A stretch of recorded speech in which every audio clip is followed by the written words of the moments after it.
हरे Krishna, Radhe Radhe friends. आप सभी का राधा कृष्णा बाल गोपाल चैनल में स्वागत है। आज के इस वीडियो में मैं आपको माघ मास का महात्म्य पहला अध्याय की कहानी सुनाऊंगी। तो चलिए कहानी शुरू करते हैं, अध्याय शुरू करते हैं। माघ मास का महात्म्य पहला अध्याय। एक समय श्री सूत जी ने अपने गुरु श्री व्यास जी से कहा कि गुरुदेव, आप कृपा करके मुझे माघ मास का महात्म्य कहिए, क्योंकि मैं आपका शिष्य हूँ।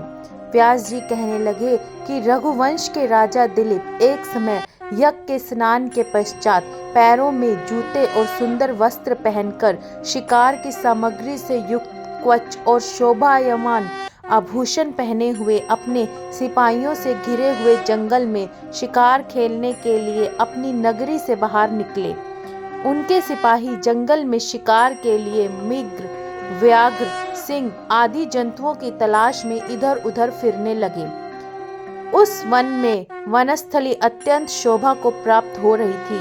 कहीं दो मृगों से झुंड फिरते थे, कहीं गीदड़ अपना भयंकर शब्द रोर कर रहे थे, कहीं गैंडों का समूह हाथियों के समान फिर रहा था, कहीं वृक्षों के कटोरे में बैठे हुए उल्लू अपना भयानक शब्द कर रहे थे, कहीं सिंहों के पदचिन्हों के साथ घायल मृगों के रक्त से भूमि लाल हो रही थी, कहीं दूध से भरी थनों वाली सुंदर भैंसें फिर रही थी, कहीं पर सुगंधित पुष्प, हरी भरी लताएं वन की शोभा को बढ़ा रही थी, कहीं बड़े बड़े पेड़ खड़े थे तो कहीं पर उन पेड़ों पर बड़े बड़े अजगर और उनकी कैंचुलियां भी पड़ी हुई थी।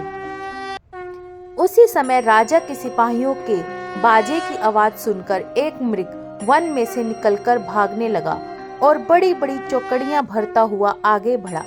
राजा ने उसके पीछे अपना घोड़ा दौड़ाया, परंतु मृग पूरी शक्ति से भागने लगा।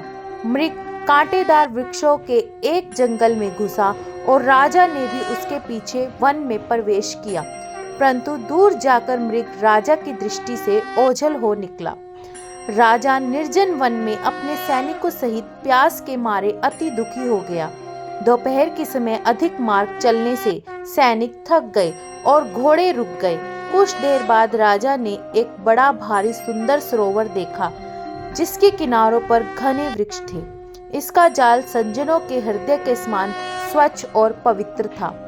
सरोवर का जल लहरों से बड़ा सुंदर लगता था। जल में अनेक प्रकार के जल जंतु, मछलियां आदि स्वच्छता से इधर उधर फिर रही थी। दुष्टों के समान निर्दयी चित्त वाले मगरमच्छ भी थे। किसी किसी जगह लोभी के समान सिमाल भी पड़ी हुई थी।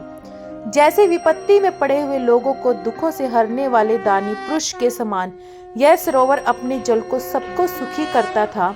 जैसे मेघ चातक के दुख को हरता है, इस सरोवर को देखकर राजा की थकावट दूर हो गई।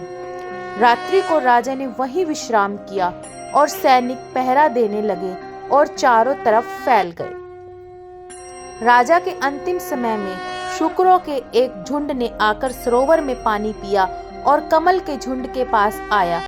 तब शिकारियों ने सावधान होकर शुकरों पर आक्रमण किया और उनको मारकर पृथ्वी पर गिरा दिया।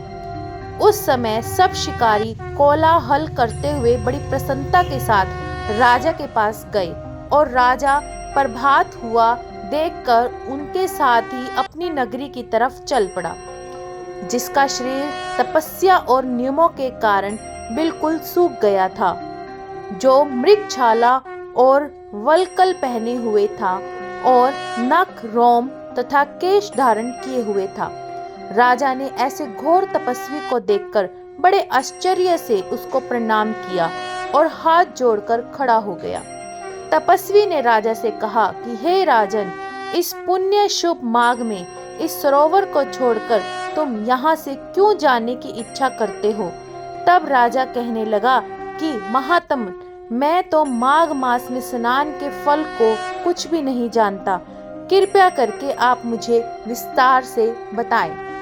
पहला अध्याय समाप्त। आगे के अध्याय लगातार सुनने के लिए चैनल को सब्सक्राइब करना ना भूलें। हरे कृष्णा, राधे राधे।